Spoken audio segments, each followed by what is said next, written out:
Herzlich willkommen zu dieser Serie über das Hohelied. Ich freue mich, dass wir wieder zusammen sind und ich gehe so schnell wie möglich durch das Buch. Das Ziel ist, dass wir das ganze Buch, das Hohelied, das Lied der Lieder, die Herzensreisen von jeder Brautseele zu völligem Reife, Herrlichkeit, Fruchtbarkeit mit dem siegreichen König der ganzen Erde. Und das ist wirklich eine einmalige Reise. Und ich möchte, dass ihr erinnert, das wirklich fängt an so in einem unreifen Stadium in unser Leben, wo wir verlangen und wir schmecken mehr und mehr von dem König, bis in die Fülle und in Bestimmung, die Gott für uns hat. Und dieses himmlisches Lied ist die Liebesgeschichte Gottes, das in das ganze Universum spielt. Und es ist eine gewaltige Drama. Dieses Buch ist sogar ein Lied, ein Gedicht, so dass Sprache ist sehr poetisch. Und wir wollen weitergehen, zu entdecken, was der Bräutigam über uns sagt und diese Ebene oder Levels oder Dimensionen, die wir mit Jesus in seine Herrlichkeit von Stufe zu Stufe hineinkommen. Es gibt so viele Levels von Herrlichkeit, so viele Levels von Verwandlung und Veränderung und deswegen die Brautseele ist eine, die nie der Status quo zufrieden ist, bis sie sein Angesicht sieht und völlig transformiert ist in sein Ebenbild. So, jetzt wollen wir weiter. Das Thema heute ist einmalig und wir vertrauen, dass Gott wirklich zu jedem Herzen spricht. Jetzt sagt der Bräutigam, eine Stute an den Prachtwagen des Pharao vergleiche ich dich, meine Freundin. Wow, wie ein schönes Pferd. Anmutig sind deine Wangen zwischen den Schmuckketten, dein Hals mit der Muschelkette.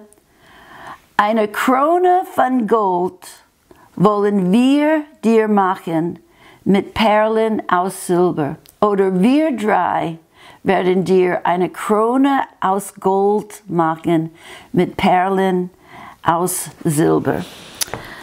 Okay. Der Bräutigam ruft sie meine Freundin. Das ist auch eine wirkliche Offenbarung in jeder Liebesbeziehung, auch unsere Ehen. Wir sind Freunde, Brüder und Schwester und Liebhaber.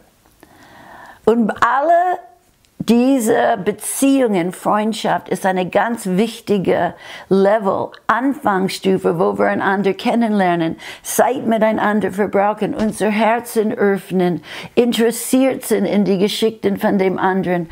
Und Jesus hat auch zu seinen Jüngern gesagt, ihr seid meine Freunde, weil ich habe euch alles erzählt, was ich von dem Vater gehört habe. Und so die Freunde Jesus sind die Menschen, diese Seele hat viel Zeit mit Gott verbracht. Und sie fangen an, wirklich eine Freundschaft zu haben, der durch dick und dünn geht. Freunde bleiben bei dir.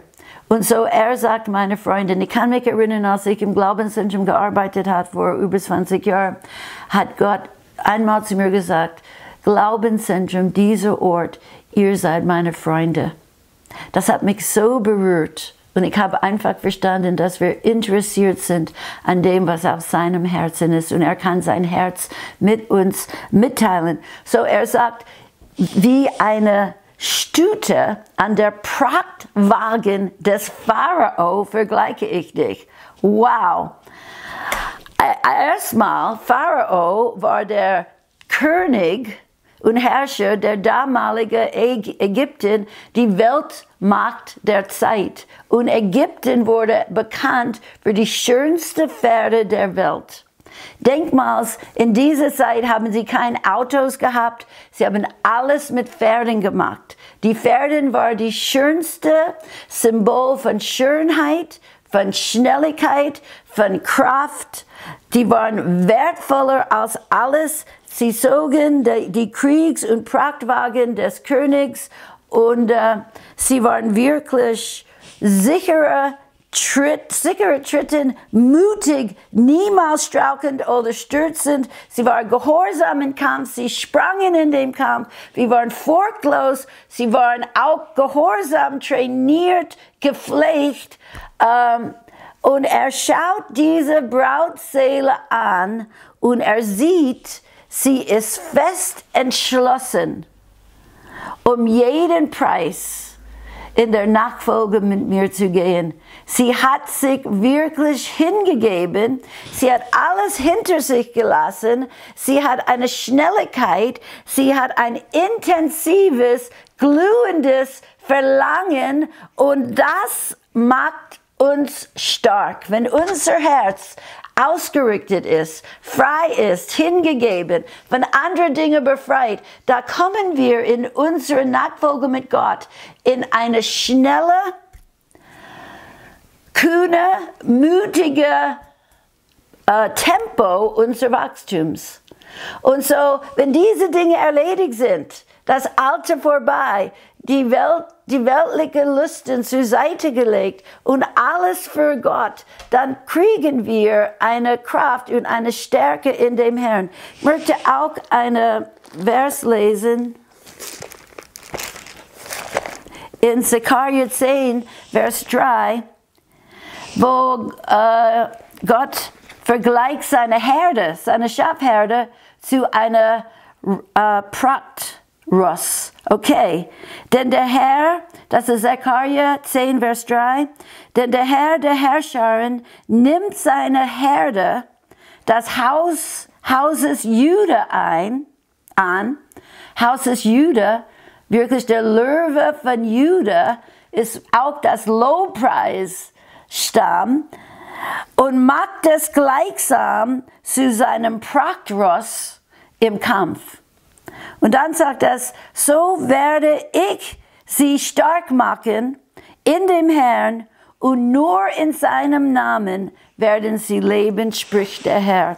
So der Herr nimmt sein Herde des Hauses Juda an und macht es gleich eine Prachtross. Und so, das ist wirklich auch, Psalm 110 sagt, dein Volk ist voller Willigkeit am Tage deiner Macht.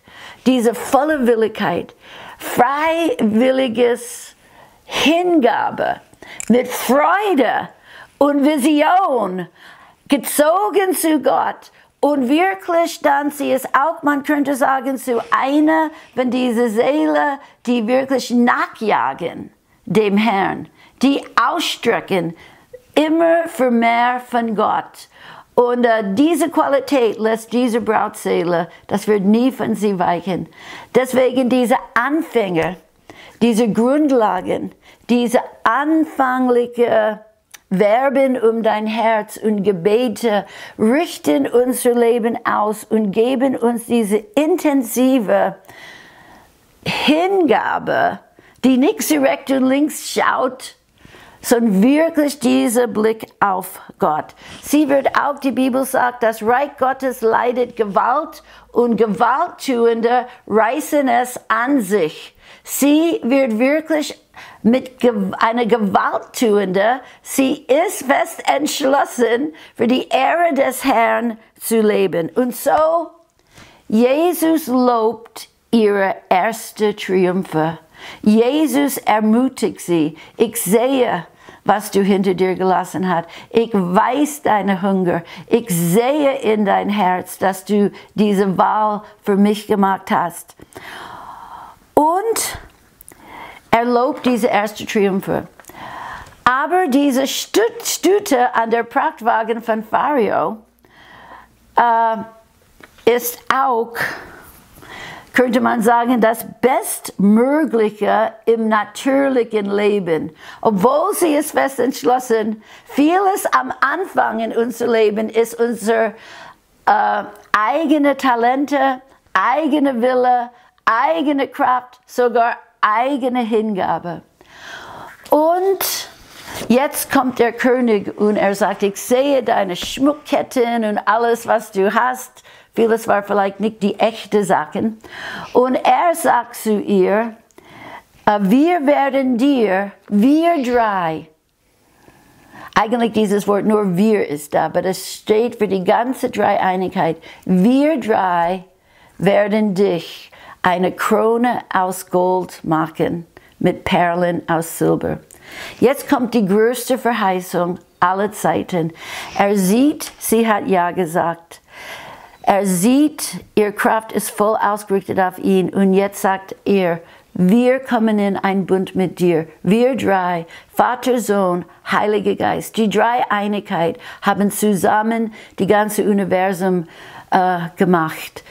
Der Vater hat den Plan, der Heilige Geist brütete über die dunkle Wasser, schwebte und das Wort, das lebendige Wort des Vaters Jesus ist gesprochen, setzte die Kraft des Heiligen Geistes ins Wirken und das alles wurde geschaffen. Die gleiche Dreieinigkeit ist beteiligt in die ganze Erlösungsplan. Der Vater, der Sohn hat das ausgeführt am Kreuz und der Heilige Geist wohnt in uns, nimmt das Werk von Kreuz und er ist diese innerliche Gott, die uns verwandelt in das gleiche Bild. Wir drei wollen dir eine Krone aus Gold machen.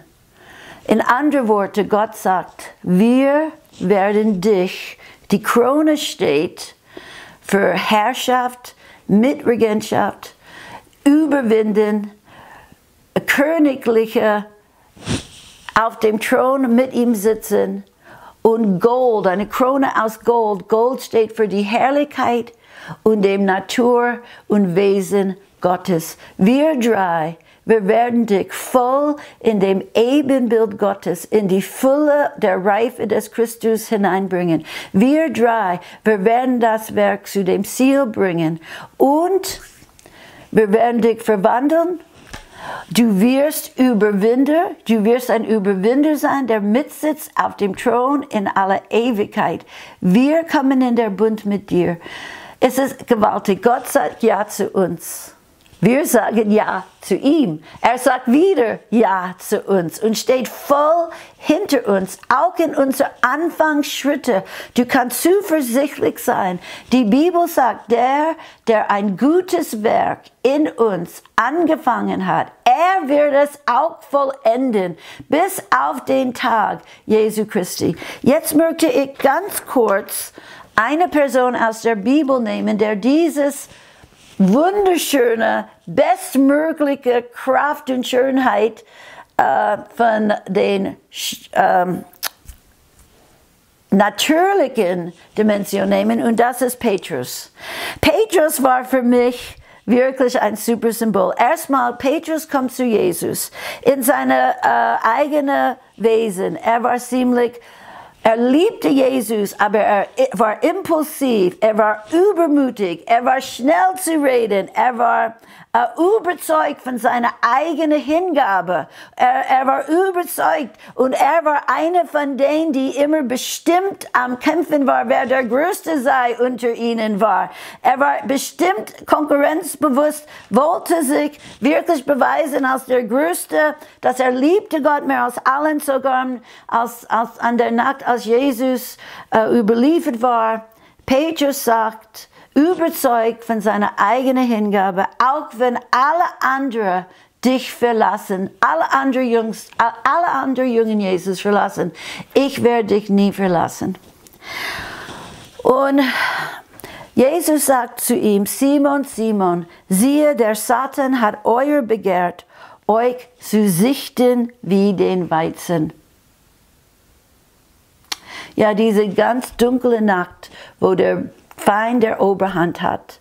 Diese Nacht, wo Jesus überliefert war und geschlagen, wo der Macht der Finsternis regiert hat, war eine Nacht, wo die ganzen Jünger wurden auch wie Weizen gesichtet. Was bedeutet das? Das bedeutet, dass der Feind hat Erlaubnis bekommen, den Jungen alle zu testen, zu prüfen.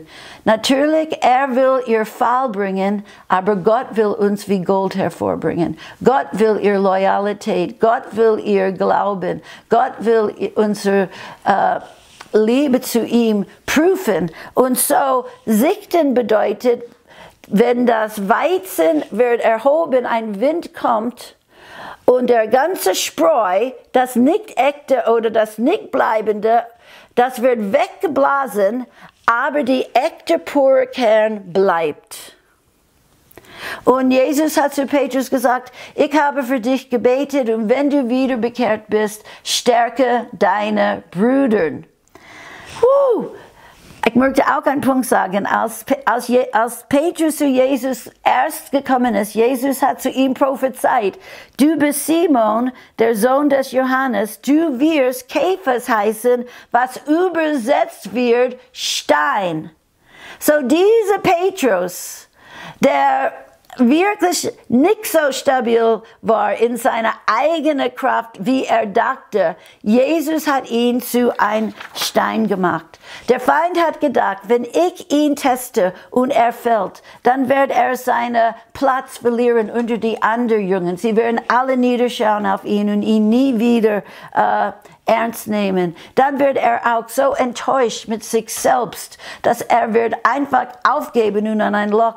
Der Feind hat gedacht, wenn er sieht, dass Jesus nicht sein Königreich sofort aufbaut, wie er dachte, sein Leben gehen würde, dann wird er alles schmeißen und nie wieder an Jesus denken. Aber der Feind war falsch, als Petrus diese Nacht geprüft wurde. Ja, er hat versagt, aber es gibt manchmal einen guten Zerbruch, wo wir einfach unsere eigene Kraft, sogar unsere eigene Hingabe, sogar unsere eigene Überzeugung auf unsere eigenen Treue nicht befreit werden und sehen, es ist pure Gnade, es ist alles Gott. Ich liebe, was Lauren Cunningham gesagt hat, als ich jung war in der Bibelschule. Er hat gesagt, wenn wir alle in den Himmel kommen und unsere Namen werden gerufen, ob wir da sind oder nicht. Er hat gesagt, wenn sein Name gerufen wird, er wird seine Hand erheben und sagen, hier allein durch die Gnade Gottes.